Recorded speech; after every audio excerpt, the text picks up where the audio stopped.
explore the story of Hagar, the Egyptian servant of Sarah. In the book of Genesis, discuss her role in the narrative, the complexities of her relationship with Sarah and Abraham, and the significance of her experiences as a marginalized woman. Consider how her story reflects themes of struggle, faith, and divine intervention, particularly through the encounter she has with God in the wilderness when she is fleeing from Sarah. How does Hagar's perspective enrich our understanding of the overall biblical narrative? This is the story of Hagar. Hagar was an Egyptian slave woman who served Sarah. Sarah was unable to bear children, and she suggested that Abraham have a child with Hagar to fulfill God's promise of descendants in Genesis 16. Sarah gives Hagar to Abraham as a concubine so that they can have children through her. Hagar becomes pregnant, which leads to tension between her and Sarah. Hagar, feeling empowered by her pregnancy, begins to look upon Sarah with contempt. Sarah reacts to Hagar's attitude by mistreating her, causing Hagar to flee into the wilderness. While in the desert, an angel of the Lord finds her by a spring and speaks to her. The angel tells Hagar to return to Sarah and submit to her, and promises that her descendants will be too numerous to count. The angel also reveals that she will give birth to a son named Ishmael, which means God hears because the Lord has heard her misery. Hagar returns to Abraham and Sarah, and she gives birth to Ishmael. Ishmael becomes a significant figure in biblical history. After Sarah bears Isaac, the son promised by God, conflicts arise again. Sarah sees Ishmael mocking Isaac and requests that Abraham send Hagar and Ishmael away to ensure that Isaac inherits everything.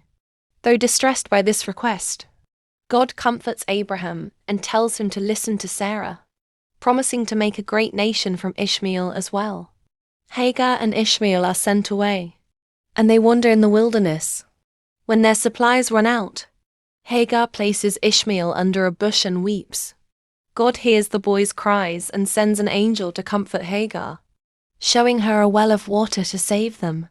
The story concludes with God's promise to make Ishmael a great nation, and he grows up to become an archer in the wilderness. As Ishmael grew, he displayed extraordinary skill with the bow and arrow. He would spend hours practicing in the wilderness, learning to aim at distant targets and hunt game to sustain his family. His keen eyesight and steady hand earned him respect among those who knew him. One day, while wandering the desert, Ishmael saw a flock of arrows buried deep in the sand, left by travelers from distant lands. Inspired, he began crafting his own bows and arrows, mastering the art of archery as a means to protect and provide for his people. His reputation as a skilled archer spread across neighboring tribes, and many sought his counsel in warfare and hunting. God's promise to Abraham that his descendants would become a great nation resonated deep within Ishmael's heart.